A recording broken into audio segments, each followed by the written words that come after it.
What's up, everyone? Marc Lobliner, TigerFitness.com alongside Danielle. That was awesome. Danielle. She's not a bikini competitor, I promise. No. So anyway, that's what this video is about. Or it's about something. We'll figure it out later. Here's the deal. A lot of people go into competing, I think, for the wrong reasons. And some people who are confident in themselves don't need to compete.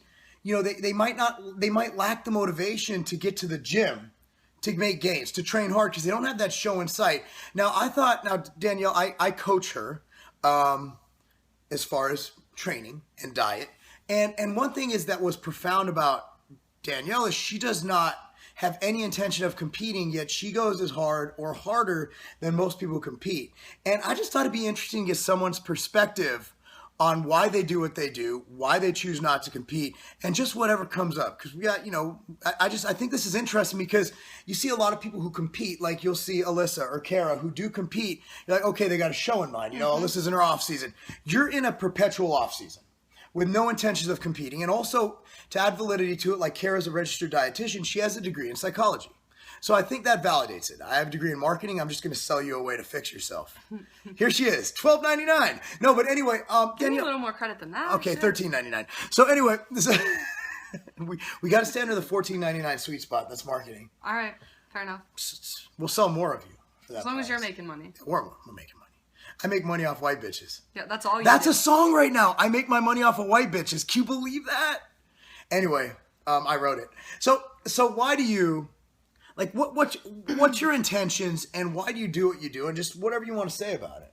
Okay, so I did compete. One time, I competed in a collegiate show, and I had a terrible rebound afterward. I'd say I had an eating disorder. I struggled with the weight gain after I competed and was mentally just destroyed. And I was going to go back in and compete again just to maintain the leanness that I had. Mm-hmm. And I hired Marc, kind of reaching out for help. And he did just that. And I kind of realized as I started training that I did it more for myself because I love lifting heavy shit. I love training. I love keeping myself healthy, staying at a healthy weight, and I like doing that more so than I like being miserable on stage for pictures on stage. I mean, shit, let's be honest. Like, I don't want to do it for the Instagram post. I mean, it's just not worth it. That's why you don't have enough followers. You got to have the post. Yeah, like, I guess that's why I only have like 200 followers. Anyhow, I might compete again now just to get the followers. Yeah, but, just for the gram. It's not worth it to destroy your life. I mean, if you get on stage and you win first place at whatever show, I don't care. But along the way of your prep, you destroyed your relationship with your boyfriend, husband, friends. You destroyed your social life, probably. What was that for? Like, for a trophy. For a trophy that's probably going to sit in your closet. I mean, that's where mine is. Well, you heard my brother's story. He had 8 weeks of rebound where he was just a complete dick. Absolutely. And I know that it affected his interpersonal relationships within the city. His relationships, his marriage is still there. His kids are still there, but it was strained. And I think that what she realizes is that for her, it's just not worth it. And I know a lot of people come like, a lot of people say to me, do you coach people who don't compete? 90% of my clients are non-competitors. Mm-hmm. I could bring people in dry, shredded, and hard, but at the end of the day, I want people to have like a take home of, look, like her thing was, I remember, when she started, she had intentions of competing. Mm-hmm. Then you're like, you know what? I'm in a good spot. I'm not doing it. I'm like, I respect that. I've had so many people within 6 to 12 weeks of a show call it off. And my first line is like, I respect that. Because if you notice that the negatives outweigh the positives, and a lot of people think this is something we've talked about probably. She actually came here. We trained Friday, Saturday, Sunday. I have a guest house in my basement. This wasn't one of those parties. So we're sitting in it right now, actually. So anyway, so check it out. It was like, we've talked about this so many times is that everybody goes, oh, I got 2 more weeks. My show, dude, it's even worse after you're done competing. Because you have the rebound, you're hungry, you can eat, you have a show in sight, you have tremendous binge eating potentials, you have a lot of issues that come up, your hormones are fucked up, everything is fucked up. Absolutely. Males can't get most males cannot sexually function post-show. At least males that I know. Now, obviously, there's going to be people commenting, well, my dick works just fine. Well, so does mine. There's outliers in any situation. Her penis was fine. Yeah, it worked the whole way through and after. But I mean, that's the thing. There are outliers. Like, I go through prep and I've been as lean as anyone. I think the only one I think has gotten leaner is Doug got pretty fucking lean. Mm-hmm. I've shredded glutes. Like my brother's just as lean as Doug. My brother was fucking diced. Oh yeah, he was. He just isn't Doug Miller. He's fucking 6'1", 185 on stage. Dad bod. But yeah, he's got that dad bod. And so does Doug. Doug has a kid, man. It's amazing his balls work after all them steroids. After I'm wearing a Doug hat, yeah. But that's the thing. I mean, imagine if you're a man, your show's over, your dick's not going to work for a good 8 to 16 weeks. You're hungry. Your hormones are fucked up. You're emotional. Everybody hates you from the prep you just did. Oh, yeah. It doesn't just end. So you're looking at if you have let's say a 4-month prep. That's 16 weeks. 4-month prep. About 4 months after that, you're going to still be fucked up. So you're going to have a 32-week area of fuck up in this. At least. And that's if you don't diet longer. Yep. So I'm just saying, I think her thing is that if you want to compete, and I read this riot act to every one of my clients, and I say, look, you might lose your job.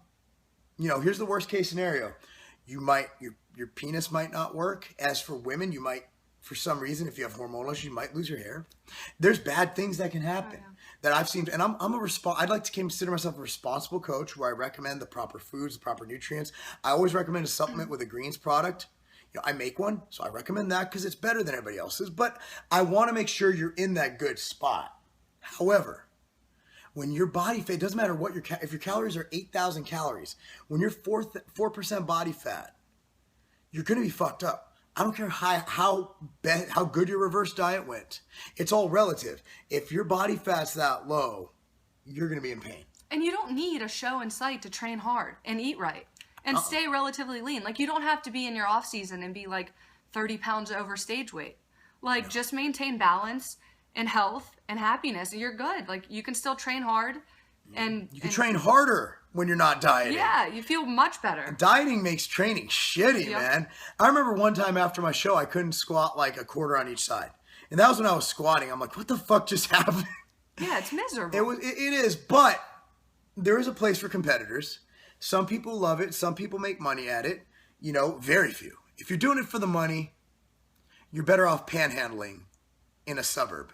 You know what I mean? No one's going to, not in the city where you actually get some money. We saw some panhandlers yesterday raking in some coin. We saw a girl who couldn't even play a fucking guitar or sing, getting money for playing a guitar and singing. Now that's called bank. So if you you're better off being a sideshow in Chicago than you are fucking trying, even if you have no talent whatsoever, rather than trying to make money in physique sports. I'm a pro, but I've never made money as a pro and realized that I'm not a good pro. I'm not Olympia caliber. I'm not even fucking close. But I'm still better. Well, I'm better than every amateur just by title. And they think they're going to make money at it. And they think that, the sponsorships. Here's the thing. I sponsor people because I own a few companies. I've owned companies. The pay's not good. No. You're looking at free supplements. And if you're Phil, Phil's one fucking dude out of how many? Kai? Who else is making money? People who don't even compete. Fucking that fucking Italian dude from Shreds. What's his fucking name? Joey Swole. Does he even fucking compete? I don't think. No, he just takes fucking selfies and promotes Shreds. Instagram, see? Instagram. You got to be Instagram famous. Yeah, I'm working on it. You got to do it for the gram. But I think that pretty much explains it. Compete for yourself, not for anybody else. But if you do compete for yourself, realize you might fuck a lot of shit up along the way. Including your bank account. Yeah, it costs. Say everybody wants to make money competing. It costs. And you have to pay for the show. If you're natural, you have to pay for polygraphs. It about breaks even. You either pay for polygraphs, you pay for the drugs. It's a measuring act. Anyway, that's it. Anything else you want to add? No, I'm good.